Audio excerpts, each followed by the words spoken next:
यूं तो हरिओम पंवार किसी परिचय के मोहताज नहीं है। वीर रस की कविताओं में उनका कोई सानी नहीं है। पूरा देश उनकी वीर रस की कविताएं सुन सुनकर बड़ा हुआ है। और फिलहाल उनको अभी उत्तर प्रदेश के गौरव सम्मान से नवाजा गया है। हरिओम जी, आपका स्वागत है एबीपी न्यूज में। धन्यवाद आपका। आप मुझसे आपको अभी उत्तर प्रदेश का गौरव सम्मान मिला है। जी इससे पहले भी आपको लगातार कई बड़े बड़े नहीं, सम्मान मिलते सरकार रहे के हैं। सम्मान तो मुझे बहुत नहीं मिले। जी। मुझे एक मध्य प्रदेश सरकार का सम्मान है, प्रदीप सम्मान। जी। उनके यहाँ का साहित्य का सबसे बड़ा सम्मान है। जी। वो मुझे कुछ साल पहले मिल गया था। या ये उत्तर प्रदेश सरकार ने जो 9 साल बाद प्रारंभ किया है, पहला लिटरेचर का जो गौरव सम्मान है, ये मुझे मिला है। और मैं चैनल पर इस सत्य को कहना चाहता हूँ कि मैं ओज का सबसे बड़ा तो क्या, बहुत बड़ा कभी भी नहीं हूँ। मुझसे पहले मुझसे बहुत अच्छे हमारे श्रद्धेय बाल कवि बैरागी जी, बृजेंद्र अवस्थी जी, राम कुमार चतुर्वेदी, चंचल जी, नरेंद्र मिश्र जी, वो मेरी विधा के श्रेष्ठ और बड़े कवि रहे हैं, जिनके पास भाषा पर भी जिनका नियंत्रण था। जबकि मैं भाषा पर नियंत्रण का दावा कभी नहीं करता, क्योंकि मैंने हिंदी को एज ए भाषा कभी नहीं पढ़ा। मेरी भाषा पढ़ने लिखने की भी अंग्रेजी रही, और मैंने पढ़ाया 39 साल कानून, तो वो भी अंग्रेजी भाषा रही। लेकिन मैंने कंटेंट पर मेरी रुचि रही कि मैं कंटेंट पर लिखूं। मैंने देश की भूख पर लिखा, 370 पर लिखा, काले धन पर लिखा, संविधान पर लिखा। मेरी कविताएं लगभग कुछ ऐसे विषयों पर रही जिनका संबंध देश की अर्थव्यवस्था और देश की सामाजिक व्यवस्था से है। जनता ने सुना, क्योंकि वो जनता की रुचि के सवाल थे, जनता की रुचि के वो प्रश्न थे, इसलिए उन्होंने जनता ने रुचि दिखाई, तो मैं लोकप्रिय हो गया। लोकप्रिय हो जाना, प्रसिद्ध हो जाना, सिद्ध हो जाना नहीं है। आपके चैनल से बात जाए तो सब सुने कि मैं प्रसिद्ध, तथा कथित रूप से प्रसिद्ध तो हुआ, मैं सिद्ध कवि नहीं हूं। और जिस सिद्धि के लिए प्रसिद्धि पानी भरती है, वो मेरे पास नहीं है। तो प्रसिद्ध हो जाना कोई बहुत बड़ी बात नहीं है। प्रसिद्ध तो पता नहीं कैसे कैसे, कहां कहां से क्या क्या हो जाता है। सिद्धि मेरे पास कविता की भाषा को लेकर नहीं है। ये मुझे दुख रहेगा कि अगर मैं हिंदी भाषा का छात्र रहा होता, तो शायद मेरी भाषा भी कविताओं की अच्छी हुई होती। अभी मैंने उसको जनता के कम्युनिकेट हो जाने वाली, जनता में संप्रेषणीय हो जाने वाली भाषा का इस्तेमाल किया। तो मैं क्योंकि सहज संप्रेषणीय कवि हो गया, इसलिए मैं थोड़ा लोकप्रिय हो गया। अब सरकार ने क्या सोच के मुझे निर्णय दिया है, वहां तो मुझे बहुत लोग मजाक भी कर रहे थे कि पंवार जी बहुत बोलते थे, अब चुप कर रहे हैं आपको। तो मैंने कहा कि मुझे ना तो कोई चुप कर सकता, मैं खुद करने से हो सकता हूं, मुझे कर कोई नहीं सकता। मुझे जो अच्छा लगता है, जो उचित लगता है, मैं वो लिखता हूं और वो मैं पढ़ता हूं। किसको कैसा लगेगा, मैं इस बात का ख्याल नहीं करता। मैं ये सोच के जरूर लिखता हूं कि मेरे देश की जनता को ये बात मेरी सुनेगी तो मुझसे सहमत ही होगी। कुछ लोग असहमत हो सकते हैं साहब, किसी की एक बात पर। आजकल तो भगवान पर सहमति नहीं है कि होता है कि नहीं होता, तो और किसी का, हम छोटे से कवि की कविता पर सब सहमत हो जाएंगे, कैसे संभव है? तो लेकिन आपने हमेशा ऐसे मुद्दों को टच किया है जी जो जनता से सीधे जुड़े हुए थे। जी सरकारों से भी आपने मांग जी की है कि उन जी पे जी काम जी करें, जी जी चाहे वो देश की सुरक्षा हो, चाहे वो देश बिल्कुल के अंदरूनी मुद्दे हों। बिल्कुल बिल्कुल बिल्कुल। तो ऐसे में क्या अब लगता है कि उन मुद्दों पे जिन पे आप बात किया करते थे, वो कहीं न कहीं उन पे कुछ काम हुआ है, या अब उन पे कुछ बोलने की ज़रूरत नहीं रही है, कैसे? नहीं, काम हुआ भी है और होना बहुत बाकी है, बहुत बाकी है। कलमकार की भी अपनी कोई अभिलाषा होती है, उसकी भाषा उसके तेवर की परिभाषा होती है। मैं वो काम बताता हूं जो करने शेष अभी भी हैं, मैं वो घाव दिखाता हूं जो भरने शेष अभी भी। बहुत काम है। मेरी एक पंक्ति ही इन दिनों मैंने लिखा कि विश्व गुरु बनने वाले हो, कोई निशानी भी तो दो। विश्व गुरु बनने वाले हो, कोई निशानी भी तो दो। शौचालय तो बना दिए हैं, इनमें पानी भी तो दो। शौचालय बने, उनमें पानी नहीं पहुंचा, तो शौचालय बनने का क्या उपयोग हुआ? बहुत ऐसी मांगे हैं अभी। संसद को गुंडों से, दागी चेहरों से खाली कर दो। भूखे मरते हुए किसानों के घर खुशहाली भर दो। खेलों को नेताओं से, पूंजीपतियों से मुक्त करो। बहनों बेटी का जीना। काफी ऐसे इश्यू हैं, नए इश्यू हैं, जिन पर मैं कहना ना बंद करूंगा, ना मुझे बंद करना है। इस सवाल का उत्तर क्या है, मैं किसको समझाऊं क्या? मेरी समझ नहीं आए तो जनता को बतलाऊं क्या? कभी कभी सत्ताधीशों के अधरों पर पहरा क्यों हो जाता है? कभी कभी सिंहासन गूंगा बहरा क्यों हो जाता है? मैं चारण हूं, चौराहों पर आंख लाल कर पूछूंगा। सिंहासन के गिरेबान में हाथ डालकर पूछूंगा। नौकरशाही के दामन जो पाप पले ये किसके हैं? न्याय मूर्ति के घर में जो नोट जले ये किसके? मामला शांत हो गया। कोई ना इंक्वायरी हो रही है, ना कुछ हो रहा है, ना पता चल रहा है। करोड़ों नोटों के जला देने का मामला भी अगर देश में शांत हो जाएगा तो फिर छोटे मोटे घपले वपले को कौन पूछ रहा है? तो क्या अभी भी घपले जारी हैं, या जैसे पहले होते थे जिन पे आप बोलते थे? कभी बंद नहीं होते। नए शुरू हो गए, नए तरह के घपले शुरू हो गए। कैसे घपले हैं? सांसद और विधायक जी की निधि बांटना बंद करो। ये विकास का मार्ग नहीं है, ज्ञान छांटना बंद करो। ये सब खेल दलाली का है।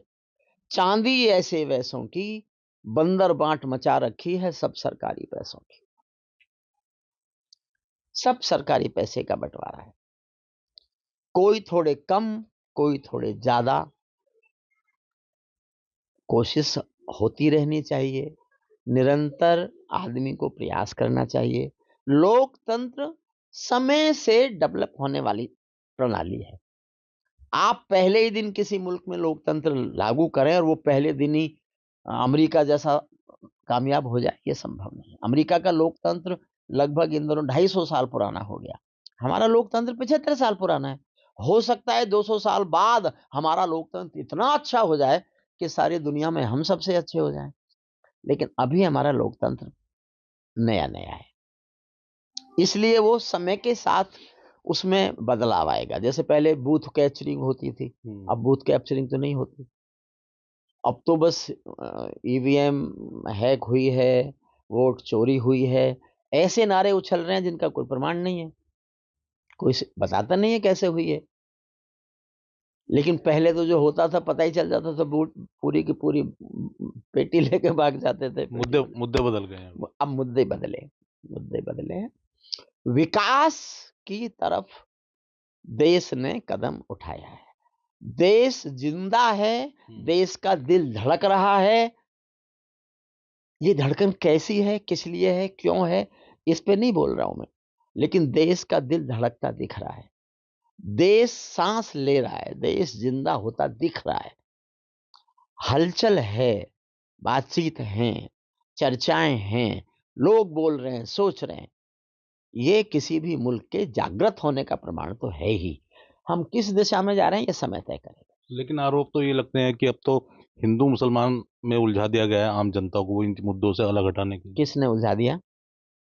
1947 में देश बटा था, भाजपा थी क्या? भाजपा थी क्या उस समय? तब क्यों हुआ था हिंदू मुसलमान? जो ये सवाल करते हैं वो सब पागल हैं। आपने जड़ ऐसी नींव में रख दिया हिंदू मुसलमान। तो इस देश का तो जन्म ही हिंदू मुसलमान के नाम पे हुआ है। किसी ने पूछा है पिछले 75 साल में कि जिन लोगों ने पाकिस्तान के बंटवारे के समर्थन में वोट दिया, मैं उत्तर प्रदेश की बात करता हूं, 97% मुसलमान उत्तर प्रदेश से नहीं गए। जब आपने पक्ष में वोट दिया था पाकिस्तान बनने के, आप क्यों नहीं गए यहां से? जिन्होंने जिन्ना की मुस्लिम लीग के जो बड़े नेता थे, 3 बड़े नेता, जिन्होंने हाय तो मचाई पाकिस्तान बनने के लिए, वो पाकिस्तान नहीं गए और कांग्रेस के कार्यकारी सदस्य बने, कार्य समिति के मेंबर रहे उनके। तो आपने तो नींव में हिंदू मुसलमान रख रखा है। जिस बीज में हिंदू मुसलमान आपने बो दिया, उगने वाली फसल से उम्मीद करते हो वो हिंदू मुसलमान नहीं होगी। होगी, अभी तो इससे ज्यादा होगी। मैं आपके चैनल से एक सवाल भेजता हूं पूरी दुनिया को। जनसंख्या के आधार पर जमीन बटी, 33 करोड़ जनसंख्या थी उस समय, 11 करोड़ मुस्लिम भाई थे और 22 करोड़ हिंदू थे। 1/3 जमीन उनको 2 पाकिस्तान के नाम पे दे दी गई। 11 करोड़ के हिस्से में 1/3 जमीन आती थी, आपने दे दी और तय हुआ था कि वो सब जाएंगे। उनमें से 3 करोड़ नहीं गए, उनके हिस्से की जमीन कहां है? मांगी आपने वापस। आप आज हिंदू मुसलमान की बात कर रहे हैं, ये तो और होगा, बढ़ेगा। सवाल उठेंगे कि वो 3 करोड़ जिनको जाना था, जो नहीं गए, उनके हिस्से की जमीन वापस लो, या वो 3 करोड़ और उनके जितने हो गए वो सब वहीं जाओ जिसके पक्ष में आपने वोट दिया था। अब ये और होगा और वो सत्य होगा। तो अब क्या लगता है कि हरिओम परमार की जो कविताएं अब लोग सुनते हैं, देखते हैं? मैं अपनी बात कहता रहूंगा जी। मैं अपनी बात कहता रहूंगा। मुझे सरकारों से पुरस्कार मिले, इसलिए मैंने कविताएं नहीं लिखी। आप आश्चर्य करेंगे, इन पुरस्कारों के लिए आवेदन हुए थे 3700 आवेदन, 3700 लोगों ने अप्लाई किया, मैंने कोई अप्लाई नहीं किया। आपके चैनल से देश जाने, सरकार भी जाने कि मैंने कोई आवेदन नहीं किया। मुख्यमंत्री जी ने मेरा नाम खुद तय किया, वो मेरे श्रोता रहे हैं, उन्होंने खुद मेरा नाम लिख के दिया। बाकी नाम सब आवेदनों वाले हैं जिन्होंने आवेदन किया। 3700 आवेदन आए, वहां पर स्क्रीनिंग हुई, बहुत कवियों ने अप्लाई किया, लिख के अप्लाई किया। उनका विज्ञापन छपा था 4 सितंबर को, 10 अक्टूबर तक अंतिम तिथि थी। ये भी मुझे लखनऊ जाके पता चला, मुझे तो ये भी नहीं पता था कि सरकार ने ऐसा कोई आवेदन किया है। और मैंने कसम खाई हुई है, मुझे आप कोई भी सम्मान देंगे, लिख के नहीं मांगूंगा, आप दे देंगे मैं स्वीकार करूं। मैं अपनी सरकार मानता हूं, चाहे वो कांग्रेस की सरकार थी, वो भी मेरी सरकार थी, ये सरकार है, ये भी मेरी सरकार है, और किसी दल की आएगी वो भी मेरे देश की सरकार है तो मेरी सरकार है। मैं किसी से मांगूंगा नहीं, और मेरा दृढ़ मत यह है कि ये सम्मान आवेदनों से मांगे नहीं जाने चाहिए। जिसने आवेदन करके सम्मान मांग लिया, वो तो उसी के लिए अपना आप उसी समय अयोग्य हो गया। आप आवेदन कर रहे हो कि मुझे सम्मानित कर दो। गुरुजी, आपके सवाल हमेशा रहे हैं, पिछली सरकारें भी थी, चाहे ये सरकारें हों, अब ऐसे कोई मजबूत से सवाल चैनल के माध्यम से आप सरकार तक, चाहे वो प्रदेश सरकार हो चाहे वो केंद्र सरकार हो, पहुंचाना चाहते हैं जिस पे काम हो? मैं लिख रहा हूं, नई कविता लिख रहा हूं। मैंने काफी ऐसे मुद्दे उठाए हैं।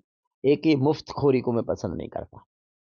मुफ्तखोरियों की ज्यादा तादाद बढ़ाना बंद करो, गैर जरूरी लोगों की इमदाद बढ़ाना बंद करो। घर बैठे इमदाद मिली तो कर्म त्यागना सीख गए, हट्टे कट्टे चौराहों पर भीख मांगना सीख गए। टैक्स देने वालों से भी पूछो कि उनके पैसे का उपयोग देश कहां करेगा। टैक्स देने वाले आदमी को जब पता चलेगा कि आपके पैसे से ये राजनेता वोट खरीदेंगे, मुफ्त की घोषणाएं करेंगे, तो उसको कष्ट होगा। फिर वो टैक्स चुराने की कोशिश करेगा कि जब मेरे टैक्स का इस्तेमाल ठीक हो ही नहीं रहा तो मैं दूं क्यों इनको। एक तथ्य देश की जनता जान ले तो भूचाल आए। हिंदुस्तान का income tax collection, GST collection जितना होता है, उससे अधिक हिंदुस्तान के मठों में, मंदिरों में और गुरुद्वारों में चढ़ावा आता है। जितना अमीर लोग सब मिलकर टैक्स देते हैं, उससे अधिक लोग मठों में, गुरुद्वारों में और मंदिरों में चढ़ावा चढ़ा देते हैं। चढ़ावे का जो स्तर है वो हमारे कलेक्शन टैक्स से ज्यादा है। इसके माने देश दान देने का इच्छुक है, अगर उनको पता हो कि इसका उपयोग होगा। वो मंदिरों को देते हैं इसलिए कि यहां धार्मिक काम में लग जाएगा। सरकार को नहीं देना चाहते, उन्हें लगता है सरकार चोरी करेगी, सरकार इसका दुरुपयोग करेगी, सरकार इसका मिसयूज जैसे करती है, सब मिसयूज होगा। तो ये थे हरिओम परमार जी, जो अपने तीखे तेवर के लिए जाने जाते हैं। सवाल पहले भी सरकारों पे उठाते आए हैं और अब भी उठा रहे हैं, और मांग है इनकी जो उनके जो सवाल उठाते हैं उस पर काम हो और जो समस्याएं हैं वो दूर हो।